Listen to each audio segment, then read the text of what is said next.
मौलाना छांगुर के मजहबी छल को लेकर हो रहे एक के बाद एक खुलासों के बीच बहुत बड़ा खुलासा एबीपी न्यूज पर मैं आपको बताने जा रही हूं। ये एक ऐसा खुलासा है जिसे जानकर दिमाग झन्ना जाएगा, क्योंकि एक और तो खुद को पीर फकीर बता रहा है ये मजहबी धंधेबाज, धर्मांतरण का गंदा खेल खेल रहा है ये, और दूसरी तरफ जिहादियों की फौज खड़ी कर रहा था ये छांगुर बाबा, आतंकी बनाने की ट्रेनिंग दे रहा था ये मौलाना छांगुर। इसने बाकायदा कैंप बना रखा था। अब ये खुलासा कैसे हुआ, किस आधार पर हुआ, ये आपको बताएंगे, समझाएंगे। लेकिन देश के खिलाफ, समाज के खिलाफ लगातार नापाक हरकतें कर रहा था मौलाना छांगुर, और न सिर्फ साजिशें रच रहा था बल्कि उन्हें अमली जामा पहना रहा था। और ऐसा नहीं था कि इसकी इन करतूत के बारे में, काले कारनामों के बारे में किसी को पता ना हो। कई लोग इसके राजदार थे, उनमें कई रसूखदार के नाम भी शामिल हैं जो छांगुर के हर जुर्म में उसके मददगार थे। अब वो मददगार कौन थे, उनके बारे में आपको आगे बताएंगे, लेकिन पहले जरा बात करते हैं मौलाना छांगुर के टेरर कनेक्शन से जुड़े खुलासे की। तो खुलासा ये हो रहा है कि मौलाना छांगुर आतंकी कैंप चला रहा था, और ये विस्फोटक खुलासा हुआ मौलाना छांगुर पर दर्ज एफआईआर में, जिसकी कॉपी एबीपी न्यूज के पास है, और उसमें दावा किया गया कि मौलाना छांगुर आतंकी ट्रेनिंग कैंप चला रहा था। इसके लिए वो एक बड़ी इमारत का इस्तेमाल कर रहा था। ये कैंप जो है वो सुरक्षा के लिए बड़ा खतरा, विदेशी फंडिंग और आईएसआई से कनेक्शन की खबरों के बीच मौलाना छांगुर के धर्मांतरण के जाल के तार अब आतंकी फैक्ट्री तक जुड़ते नजर आ रहे हैं। यानी मौलाना छांगुर न सिर्फ देश की डेमोग्राफी बदलने के मिशन पर था, बल्कि साथ ही देश के खिलाफ युवाओं को वर्गलाकर उन्हें आतंकवादी ट्रेनिंग देने में भी जुटा हुआ था।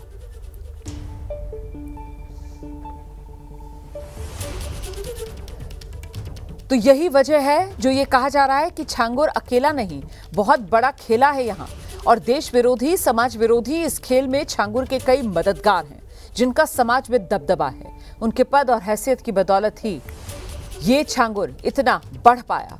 लेकिन अब उन मददगारों के नाम भी एक एक करके सामने आ रहे हैं। सूत्र ये बता रहे हैं जांच के दौरान 4 अफसरों के नाम सामने आ चुके हैं। इनमें एक एडीएम, 2 सीओ और 1 इंस्पेक्टर। ये सभी 2019 से लेकर 2024 के दौरान बलरामपुर में तैनात थे। रिमांड में छांगुर ने अफसरों के नाम बताए हैं। छांगुर के लिए कुछ भी करने को तैयार ये अफसर रहते थे, ये भी छांगुर ने कबूला है।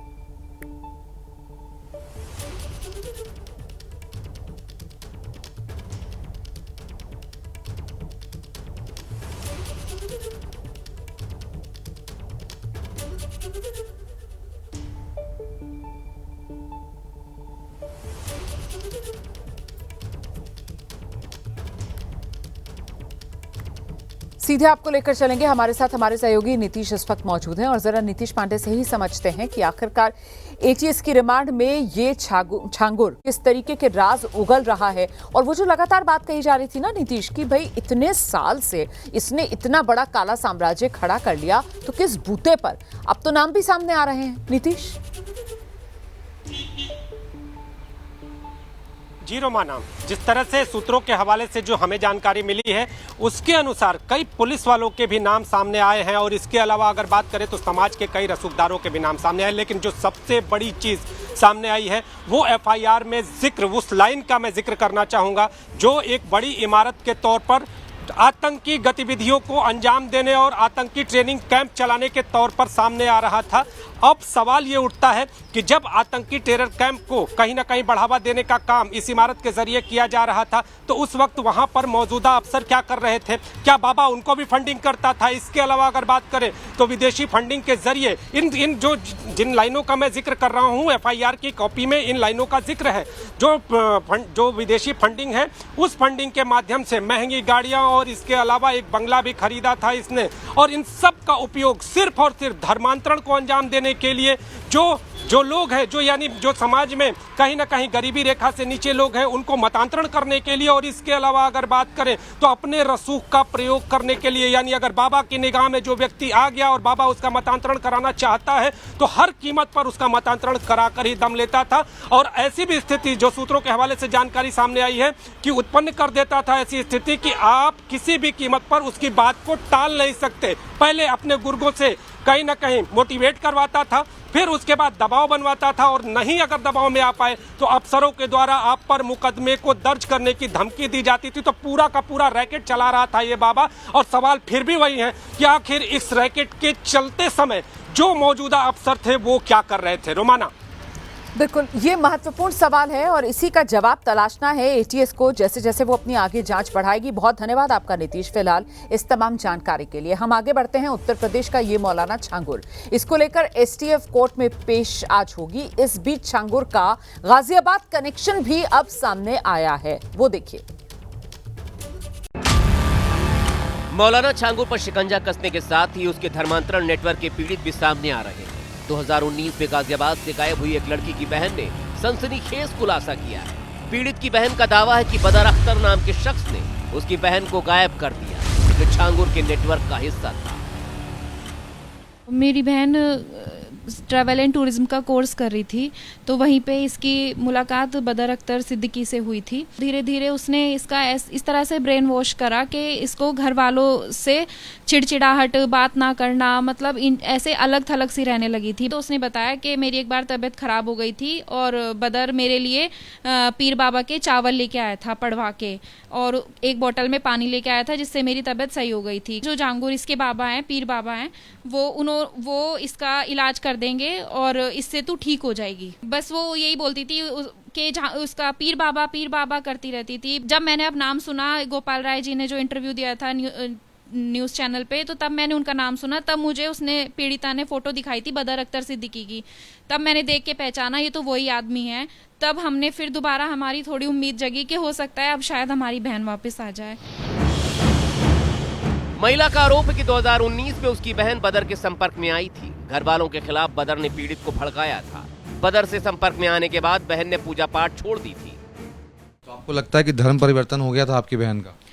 सर, मैं कह नहीं सकती हूँ, क्योंकि जिस तरह से उसका बिहेव था, कुछ भी हो सकता है। वो चीज़ तो मेरी बहन जब वापस आएगी, मेरी मोदी जी से और योगी जी से यही रिक्वेस्ट है कि इस बदर अख्तर सिद्दीकी नाम के आदमी को पकड़ा जाए, जो छांगुर का मेन आदमी है, जो मेन है, जो मुझे नहीं पता वो कहाँ रह रहा है, लेकिन मेरी ये रिक्वेस्ट है वो अपने हाईएस्ट सोर्सेज का यूज करके उस आदमी को पकड़ें। 7 साल पहले गायब हुई लड़की के परिवार को अब उम्मीद है कि छांगुर की गिरफ्तारी से उसकी बहन वापस आ जाएगी। लेकिन सवाल ये है, मौलाना छांगुर ने कैसे तैयार किया धर्मांतरण का राष्ट्रव्यापी नेटवर्क? छांगुर के विदेशी नेटवर्क और जिहादी फंडिंग के पीछे कौन है? 15 साल से कैसे बचता रहा मौलाना छांगुर उर्फ जलालुद्दीन? मौलाना छांगुर का साम्राज्य ध्वस्त करने के बाद अब एटीएस उसके मददगारों पर शिकंजा कसने जा रही है। छांगुर के सिंडिकेट के पीछे और उसे बचाने वालों तक पुलिस पहुंचना चाहती है, और इसके लिए पिछले 15 सालों में दर्ज मुकदमों की जांच होगी। छांगुर बाबा के खिलाफ हुई अब तक शिकायतों में क्या कार्रवाई हुई है, इसकी जांच करेगी स्पेशल टीम। केस में अगर लापरवाही बरती गई या फिर बचाने की कोशिश की गई तो इससे जुड़े हुए लोगों और अधिकारियों पर होगी सख्त कार्रवाई। ये तो साफ है कि छांगुर पैसों के दम पर अपने खिलाफ होने वाली किसी भी कार्रवाई से बच जाता था। लेकिन छांगुर अपनी मजहबी साजिश के लिए सिर्फ धनबल ही नहीं बल्कि बाहुबल का भी इस्तेमाल करता था। कल ही मौलाना छांगुर को लेकर एक और चौंकाने वाला खुलासा हुआ था। पता चला कि छांगुर की यूपी के कुख्यात गैंगस्टर अतीक अहमद से भी खूब छनती थी। बीजेपी के पूर्व सांसद दद्दन मिश्रा ने दावा किया है कि अतीक अहमद जब 11 साल पहले श्रावस्ती से लोकसभा चुनाव लड़ रहा था, तब छांगुर बाबा ने अतीक के लिए बाकायदा प्रचार किया था। 2014 में जब मैं लोकसभा का चुनाव लड़ रहा था और हमारे सामने समाजवादी पार्टी से अतीक अहमद प्रत्याशी था, लोगों ने बताया कि जो है अपने क्षेत्र में प्रचार प्रसार न करके बड़े माफिया अतीक अहमद के साथ जो है चुनाव में पूरी तरह से इंगेज था। कई जगह मंच भी साझा किया और ख़ास तौर से जो है मुस्लिम बाहुल क्षेत्रों में जो है अतीक अहमद के प्रचार प्रसार का पूरा जिम्मा इसने ले रखा था। धर्मांतरण गैंग का मुखिया जलालुद्दीन उर्फ छांगुर बलरामपुर में बैठकर भारत को 2047 तक मजहबी राष्ट्र बनाने की साजिश रच रहा था। एटीएस की पूछताछ में छांगुर ने खुलासा किया है कि वो अपने बेटे महबूब को सबसे अमीर शख्स बनाना चाहता था। इसीलिए छांगुर ने धर्मांतरण रैकेट को बिजनेस मॉडल बना दिया। महबूब ही छांगुर के इस मिशन का लीडर था, जिसकी देखरेख में छांगुर के गुर्गे धर्म परिवर्तन का रैकेट चलाते जा रहे थे, जिसमें छांगुर का एक भतीजा सबरोज भी शामिल है, जो यूपी के आजमगढ़ में 4 लड़कों की टीम बनाकर हिंदू लड़कियों को शिकार बनाता था। इनके निशाने पर निसंतान, विधवा, तलाकशुदा और मानसिक रूप से कमजोर महिलाएं और लड़कियां थीं। गैंग बहुत लंबा है। छांगुर बाबा मतलब साधारण आदमी नहीं है, वो एकदम इंटरनेशनल आदमी। दिलहम शहर सऊदी अरब में बस गया है और वहाँ से भारत की लड़कियों को भला फुसला करके हिंदू धर्म करके उनको फिर विदेशों में ले जा करके पता भी नहीं चल रहा, जिसमें देखिए प्रिया त्यागी और कई लड़कियां यहाँ आशा नेगी अभी तक गायब हैं, पता नहीं कहाँ। जितना बड़ा साम्राज्य दिखता है, उससे कहीं ज्यादा बड़ा छांगुर का नेटवर्क था। और ये सब उसने अकेले दम पर नहीं बनाया, बल्कि कई सफेदपोश लोग इसके पीछे सालों से उसकी मदद करते रहे। अब एटीएस छांगुर के आकाओं पर शिकंजा कसने की तैयारी में है, जिन्होंने उसे फलने फूलने दिया, और उसका नतीजा सामने है। यूपी, बिहार, महाराष्ट्र, तमिलनाडु, कर्नाटक और पश्चिम बंगाल में उसने जाल फैला रखा था। धर्मांतरण के धंधे के लिए छांगुर ने 579 हिंदू बहुसंख्यक जिलों की पहचान कराई थी, जहां उसके 3000 से ज्यादा शागिर्द हिंदुओं को टारगेट करने में लगे हुए थे, जिसमें शामिल 1000 मुस्लिम लड़के हिंदू लड़कियों को बरगलाने का काम करते थे। इसीलिए छांगुर के गुर्गों के साथ साथ पुलिस उन तमाम मददगारों पर भी शिकंजा कस रही है, ताकि इस नेटवर्क को जड़ से नेस्तनाबूद किया जा सके। छांगुर के कारनामों पर बाबा बागेश्वर धाम के धीरेन्द्र शास्त्री ने भी बड़ा बयान दिया। उन्होंने अनेक महिलाओं को धर्म की आड़ में शोषित किया, गंदा कृत्य किया, और लगभग जो न्यूज में हमें बताया, सही गलत हमें पता नहीं है, लगभग 3000 हिंदुओं को टोपी वाला बनाया। भारत में बाबावाद बहुत चल रहा, हमें बाबाओं से दिक्कत नहीं है, हमको आपसे दिक्कत है। किसी गलत के चक्कर में ना पड़ जाना। छांगुर के रिमांड खत्म होने से पहले एटीएस की टीम लगातार छांगुर के विदेशी नेटवर्क और जिहादी फंडिंग के सोर्स खंगालने में लगी हुई है। इस बीच जांच के दौरान एटीएस को धर्मांतरण नेटवर्क में छांगुर की पार्टनर नीतू उर्फ नसरीन के लैपटॉप से कई अहम जानकारियां मिली हैं। दरअसल नीतू ही छांगुर की विदेशी फंडिंग का हिसाब किताब रखती थी। नीतू के लैपटॉप में छांगुर के मुंबई से दुबई तक के कनेक्शन के रिकॉर्ड मिले हैं। हर लेन देन के लिए नीतू अलग अलग कोड वर्ड इस्तेमाल करती थी। एजेंसियां अब नीतू के लैपटॉप से मिले कोड वर्ड्स को डिकोड करने में जुटी हुई है। छांगुर का किला तो ध्वस्त हो गया, लेकिन उसके नेटवर्क को ध्वस्त होने में अभी वक्त लगेगा, क्योंकि सूत्रों के मुताबिक छांगुर काठमांडू भी गया था, जहां उसने पाकिस्तानी दूतावास में मौजूद आईएसआई एजेंटों से मुलाकात की। अब एटीएस ये पता करने में जुटी है कि धर्मांतरण की आड़ में कहीं किसी बड़ी साजिश का हिस्सा तो नहीं था छांगुर। देखिए, हरिद्वार में कांवड़ यात्रा के दौरान तोड़फोड़, मारपीट के ये जो मामले एक के बाद एक सामने आ रहे हैं, इसको लेकर अब अदालत ने संज्ञान लिया है। नैनीताल हाईकोर्ट ने इस मामले का संज्ञान लिया है। उत्तराखंड के डीजीपी से हाईकोर्ट ने सवाल किया है, घटनाओं को लेकर क्या कदम उठाए, यह हाईकोर्ट की तरफ से डीजीपी से सवाल पूछा गया। डीजीपी ने कोर्ट में कार्रवाई को लेकर जानकारी दी। तोड़फोड़ के मामले में जो गिरफ्तारी हुई है, डीजे जो बैन किए गए हैं, ये तमाम जवाब हैं जो डीजीपी की तरफ से दिए गए हैं। पुलिस कानून व्यवस्था मेंटेन कर रही है, ये आश्वासन भी पुलिस की तरफ से अदालत को दिया गया है। तो डीजीपी की तरफ से नैनीताल हाईकोर्ट में ये जवाब दिया गया है कि पुलिस कानून व्यवस्था मेंटेन कर रही है। इस मामले में जो गिरफ्तारी हुई है और साथ ही जो डीजे को लेकर जिस तरीके के बैन लगाए गए हैं, उसकी जानकारी भी पुलिस की तरफ से कोर्ट को दी गई है। सीधे आपको लेकर चलेंगे, हमारे साथ हमारे सहयोगी दानिश अली इस वक्त मौजूद हैं। जरा जानते हैं दानिश से। दानिश, बताइए जरा विस्तार से क्या हुआ अदालत में आज। देखिए, मैं आपको बता दूं रोमाना, कोर्ट एक याचिका के दौरान पेश हुए थे। उत्तराखंड के डीजीपी कोर्ट के अंदर वीडियो कॉन्फ्रेंसिंग के जरिए जुड़े थे, तो जज ने डीजीपी से पूछा कि कांवड़ के दौरान जो वीडियो सामने आ रहे हैं, मारपीट के, डीजे के इनको लेकर के उत्तराखंड पुलिस आखिर क्या कर रही है। तो डीजीपी ने कोर्ट को ये बताया कि हमने डीजे पर बैन लगाया है, जो लोग उपद्रव मचा रहे हैं उनको चिन्हित कर उनके खिलाफ कार्रवाई कर रहे हैं और पूरी तरह से डीजे को इस बार बैन किया गया है और जो भी लोग उपद्रव करते हुए दिखाई दे रहे हैं उनके खिलाफ लगातार पुलिस कार्रवाई कर रही है। कोर्ट ने इस बात को भी डीजीपी से पूछा कि जो वीडियो सामने आए हैं उसको लेकर के आखिर आपने अब तक क्या कार्रवाई की है। तो पुलिस ने पूरा अपना ब्यौरा पेश किया है कि वहां पर हमने कितने लोगों को गिरफ्तार किया है, कितने लोगों के खिलाफ कार्रवाई की है। साथ ही डीजीपी ने ये भी बताया कि हमने इस बार जो कांवड़ की एक ऊंचाई होती है, जो पहले काफी ऊंचा लेकर के आते थे लोग या फिर तरह तरह से लेकर आते थे, तो हमने एक सीमित क्षमता के हिसाब से उनको बताया है कि 8 से 10 फीट 12 फीट तक की ऊंचाई की कांवड़ आप लेके आ सकते हैं। डीजे को पूरी तरह से प्रतिबंधित किया गया है क्योंकि पिछली बार देखा कि जो डीजे आते थे उनकी साउंड काफी तेज होती थी, लोगों को परेशानी होती थी, लगातार इससे लोग शिकायतें कर रहे थे। तो इस बार पूरी तरह से डीजे को बैन किया गया है। साथ ही उन लोगों के खिलाफ कार्रवाई करने की बात उसने कही है जो लगातार उपद्रव मचा रहे हैं।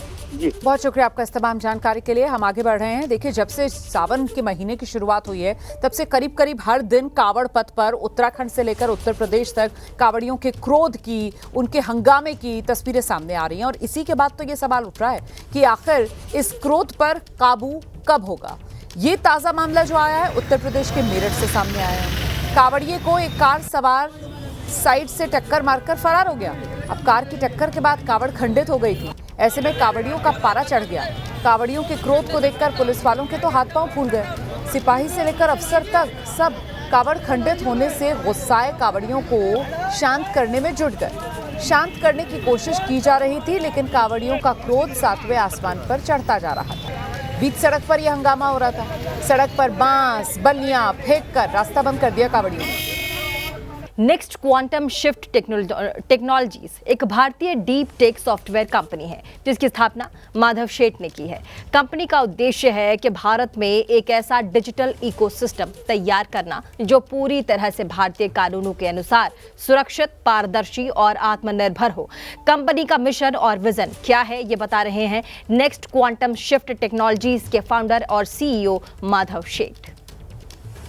हिंदुस्तान में एक भी स्मार्टफोन कंपनी हिंदुस्तानी नहीं है। आज के दिन में हम लोग 100% मार्केट में जितने भी स्मार्टफोन ब्रांड्स हैं सारे के सारे फॉरेन ब्रांड्स हैं। इंडिया में एक भी ब्रांड्स नहीं है। लास्ट एक डिकेड में जो भी अगर कोई भी इंडियन ब्रांड है उनका मार्केट शेयर लेस देन 1% और 2% है इन टर्म्स ऑफ वैल्यू और वॉल्यूम्स दोनों। काफ़ी मैंने ब्रांड्स में पहले मैं साथ में जुड़ा हुआ था, मैंने काफ़ी ब्रांड्स इस्टेब्लिश की है।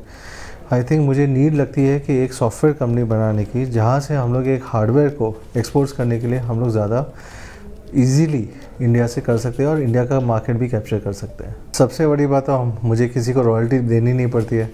रॉयल्टी बाहर जाती है तो प्रॉफिट्स भी बाहर जाते हैं और रॉयल्टी का बहुत बड़ा ग्रे एरिया है कि जो आज तक हम लोग कभी भी इसको ओपन नहीं कर पाएंगे।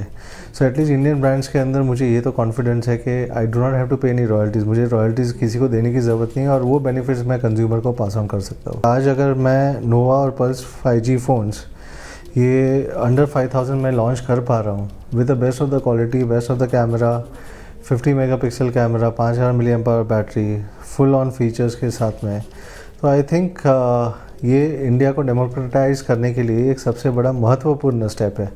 डेटा सिक्योरिटी में सबसे पहले हमने गूगल एम्पैनल सर्वर्स के अंदर जो मीटी अप्रूव्ड सर्वर्स है उनका जो एक की कंसोलिडेटेड डेटास है जो एप्स कलेक्ट करती है, क्योंकि जितने भी फ्री एप्स है कोई ना कोई डेटा कलेक्ट करती है। वो एप्स डेटा ना कलेक्ट करे और हम लोग वो रिस्ट्रिक्ट करें तो उसका हमने एक API इंटीग्रेशन यहाँ पे किया हुआ है जिसके बेसिस पे वो डेटा यहाँ पे ही एनक्रिप्ट होगा और इंडिया के सर्वर्स में ही स्टोर होगा which are few sensitive data जो कस्टमर को बहुत सेंसिटिव है, including the name, addresses, age, birth और काफ़ी ऐसे 30-40 हमने डेटा पॉइंट्स निकाले हुए जो एक्सट्रीमली सेंसिटिव है।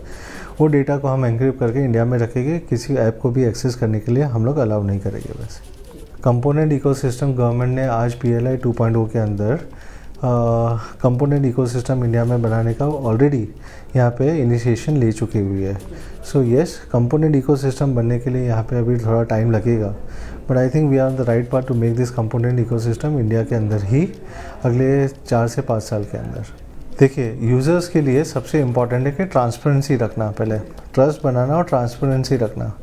यूज़र्स का बेनिफिट्स लॉन्ग टर्म होगा इसके अंदर, कि जैसे कि अगर आपका डेटा कहीं पे भी मिसयूज़ नहीं हो रहा है, आपके इम्पॉर्टेंट डेटा से कोई भी अगर मिसयूज़ नहीं हो रहा है, उनसे उनका बेनिफिट होगा। आज के दिन में डेटा प्रिवेसी एक बहुत बड़ा कंसर्न हो गया है ग्लोबली। तो आपके जो इम्पॉर्टेंट डेटा है, हम उनको कैसे यहाँ पे इंडिया में एनक्रिप्ट करके स्टोर कर सकते हैं, वो भी मेटी अप्रूव्ड गूगल एमपैनल सर्वर्स के अंदर जो दिल्ली और मुंबई के अंदर है, हम कैसे स्टोर कर सकते हैं। I think that is the first initiation we have taken. हमने 7-7.5 हज़ार में full flash 5G phone launch किया हुआ है। आज सारे बैंड्स अवेलेबल है इसके अंदर, वोल्टी, VLR, सारे चीज़ इसके अंदर ऑप्शंस कस्टमर्स को अवेलेबल है। यही रीज़न था हम लोग को हर ज़िले में टेस्ट करने के लिए, विच मीन्स कि इंडिया में हर जितने भी नेटवर्क बैंड्स है, स्टैंड अलोन हो के नॉन स्टैंड अलोन हो, जियो हो के एयरटेल हो के वोडाफोन हो, कोई भी नेटवर्क हो, ये उसमें लैच हो के ये काम कर पाएगा। लोगों का आई थिंक प्यार बहुत मिला है एंड हम लोग पहले ही सेल में 15 मिनट में स्टॉक आउट हो चुके थे। कहीं ना कहीं हम लोग को एक चीज़ समझना रहेगा कि ये एक जर्नी है, ये एक ऐसा नहीं है कि आज इनिशिएशन किया और 3 साल में हो जाएगा। It takes 20 years 30 years to reach the digitalisation complete stage, जहाँ पे हम लोग एक इंडिपेंडेंट इकोनॉमी हो जाएगा। ताइवान को भी 40 साल लगे कि एक चिपसेट मैन्युफैक्चरिंग हब बना हुआ है। So India has taken the step from since 2014। तो I think we are on the right path. हम लोग उसके दिशा हमारी सही है and we are moving towards the right direction. ये फ्लिपकार्ट पे करंटली अवेलेबल है। हम लोग बहुत जल्दी ऑफलाइन स्टोर्स में भी अवेलेबल रहेंगे, पर करंटली ऑन फ्लिपकार्ट अवेलेबल है। और इसके अंदर दोनों फ़ोन्स के अंदर 50 मेगापिक्सल डुअल AI कैमराज है, 5000 mAh बैटरी है, 3.5 mm जैक है, 5 सॉलिड कलर्स में आता है, चार्जर इन द बॉक्स है। आपके लिए हर फ़ोन एक 6.7 इंच HD डिस्प्ले है। ये complete full flash display phones है जो आपको स्टार्ट होता है 5000 के अंदर से, और 5G फ़ोन 7500 तक भी आपको उपलब्ध हो सकता है।